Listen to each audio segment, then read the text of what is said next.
Donc, aujourd'hui, Alice, ce que je voulais t'enseigner, c'est que les auteurs, en plus de mettre de la vie dans l'action, puis de faire bouger leurs personnages, de parler de leurs émotions, il y a une chose que je t'ai dit qu'ils faisaient, c'est qu'ils les faisaient parler.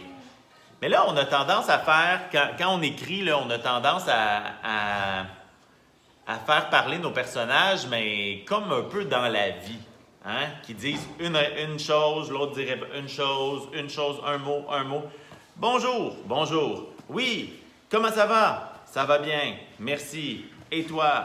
Et là, ça va pas, ça fait pas nécessairement avancer l'histoire. OK? Puis, il y a aussi le risque qu'on ne sait plus nécessairement qui parle. Tu te rappelles, la semaine dernière, je donnais l'exemple de Livia. On lisait son texte, on comprenait que c'était une discussion entre deux personnages, mais on était un peu perdu. Donc aujourd'hui, c'est ce que je veux t'enseigner. De un, comment ajouter de la vie, puis ajouter, je vais dire le mot étoffer, c'est un mot précis, là, mais comment ajouter dans tes dialogues, ajouter pour les rendre meilleurs, puis aussi comment aider ton lecteur à s'y retrouver. Ça va un peu ensemble, OK? Parce que si tu décides de mettre plus de mots dans ton dialogue, puis là, Coralie a fait les symboles de gens qui parlent, si tu décides de mettre plus de mots, bien, c'est important de savoir qui parle. Donc, ça va ensemble. Je vais te montrer un peu comment je vais faire dans mon texte à moi. Puis, mon inspiration, ça a été un petit peu poule mouillée. Tu te rappelles, dans ce livre-là, les personnages, ils parlent tout le long. C'est ce qui fait avancer l'histoire. C'est un long dialogue entre un papa qui a peur de sauter et son fils qui lui dit finalement que c'est une poule mouillée.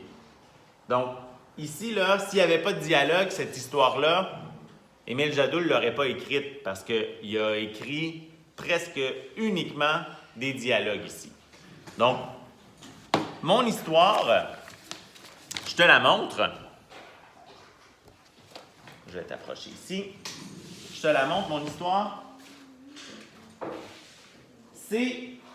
Ça s'appelle une surprise glacée, gâchée. Je l'ai écrit ce matin, quand je suis arrivé à l'école.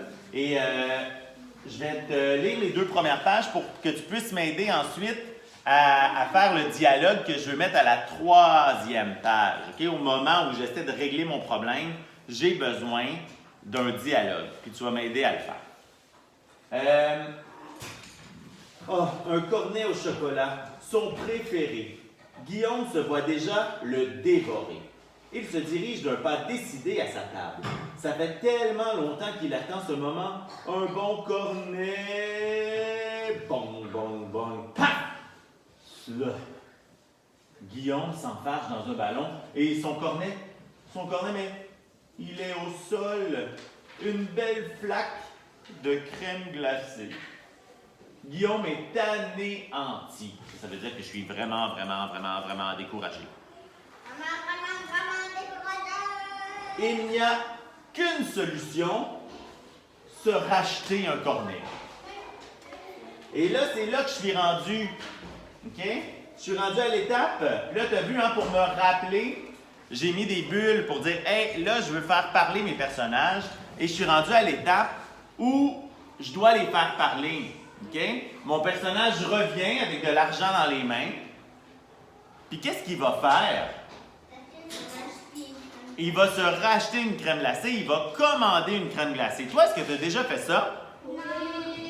Quand tu vas commander une crème glacée, là, admettons, là, je m'en vais commander une crème glacée. Puis une des bonnes façons, là, c'est de te remémorer, te rappeler comment on fait, Alice, pour s'acheter une crème glacée.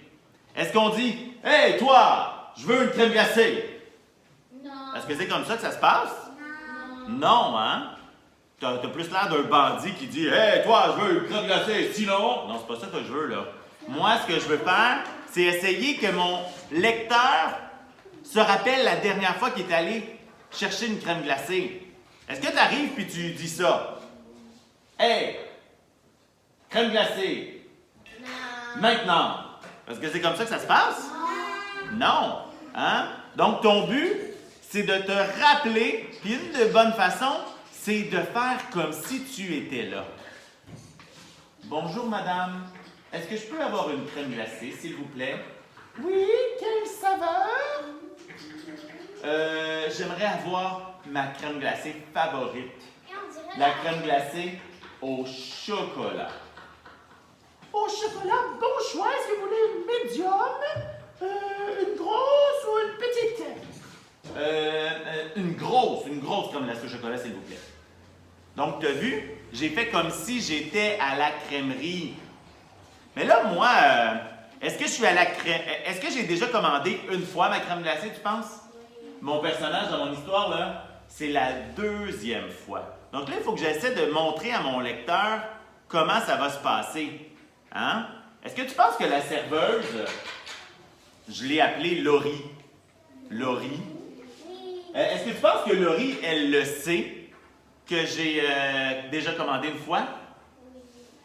OK. Puis Laurie, ça donne que je la connais. Elle connaît mon nom.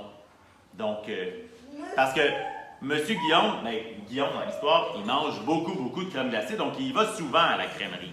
Donc, regarde ce que je vais faire. Je vais faire mon dialogue et je vais faire comme si j'étais là. Je vais faire parler mes personnages. Puis je vais pas dire crème glacée, maintenant, ici, chocolat. Non, c'est pas ça que je vais faire, OK? Je vais m'assurer, Anthony, que mon lecteur soit capable de suivre le fil. OK? Guillaume? Point d'interrogation. Qu'est-ce qu'elle pourrait demander, Laurie? Est-ce que tu veux une crème glacée? Qu'est-ce que tu fais là? Je viens d'en acheter une. Guillaume? Ou encore un cornet? Point d'interrogation. Demande Laurie la commis à la crèmerie. Et là là. La commis à la crèmerie. Non, répond Guillaume découragé. Non, répond Guillaume découragé. Répond Guillaume découragé. Ça veut dire J'ai échappé mon cornet au chocolat.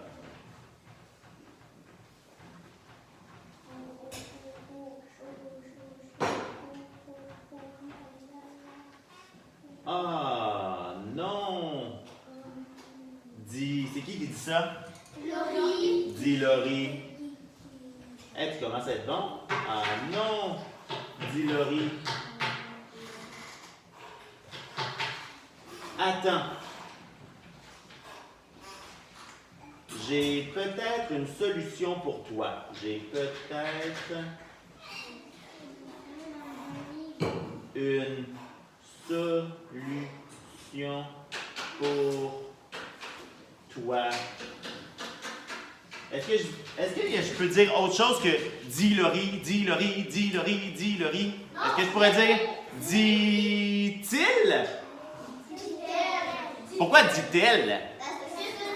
Ah, parce que c'est une fille, puis si je parle de Guillaume, puis je veux pas dire dit Guillaume, dit Guillaume, dit Guillaume, dit Guillaume, je peux dire dit-il. OK? Mais là, je sais plus qui parle. Attends, je vais le refaire. Guillaume? Encore un cornet? Demande Laurie, la commis à la crèmerie. Non, répond Guillaume découragé. J'ai échappé mon cornet au chocolat.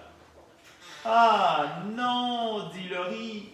Attends, j'ai peut-être une solution pour toi, dit-elle. Dit-elle. Est-ce que tu as l'impression d'être à la crèmerie? Comment ça, non? Est-ce que ça se passe comme ça quand tu commandes de la crème glacée? Oui! Ben, est-ce que tu expliques des fois des choses à la caissière? Oui, hein? Puis là, c'est spécial parce qu'elle me connaît. OK? Sinon, tu dis bonjour, est-ce que je peux avoir une crème glacée, s'il vous plaît? Et là, elle te dit au chocolat. Mais là, c'est la deuxième fois qu'elle me voit. Elle le sait qu'il y a un problème, là. Donc, elle veut m'aider. OK? Puis à la prochaine page, tu découvres que, regarde,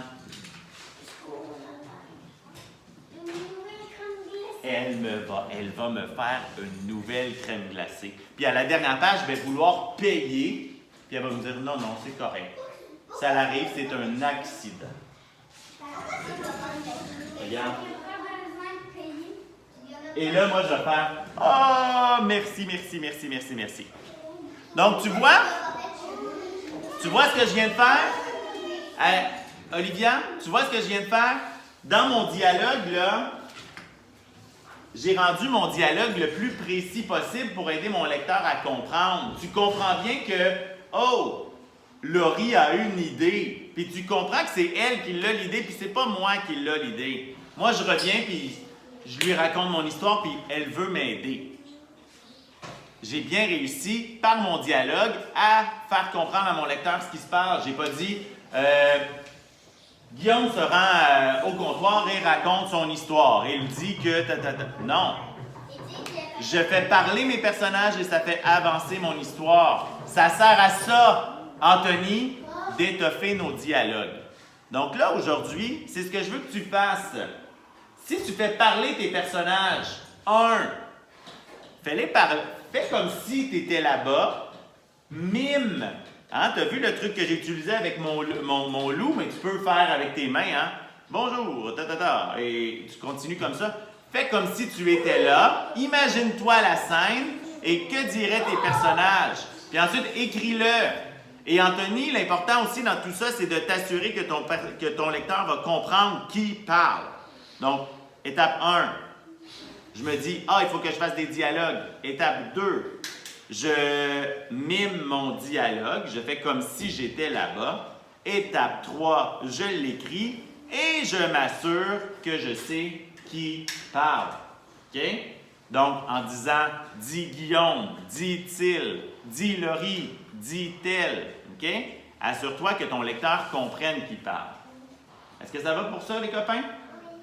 Qui va être courageux aujourd'hui puis va essayer d'ajouter des dialogues? Oh, j'ai Mia, Alice, Yvette, wow! Delphine n'est pas sûre. Hein, parce que des fois, on ne veut pas nécessairement faire parler nos personnages, puis c'est correct. Mais si tu as à le faire, fais-le comme il faut, puis fais-le pour faire avancer l'histoire. Ça va, les copains? Les amis à la maison, je te reviens dans quelques secondes. Les amis qui écoutent la leçon enregistrée, je te souhaite une bonne période d'écriture et n'hésite pas à écrire plus et à m'envoyer ce que tu as fait. C'est bon? Bye!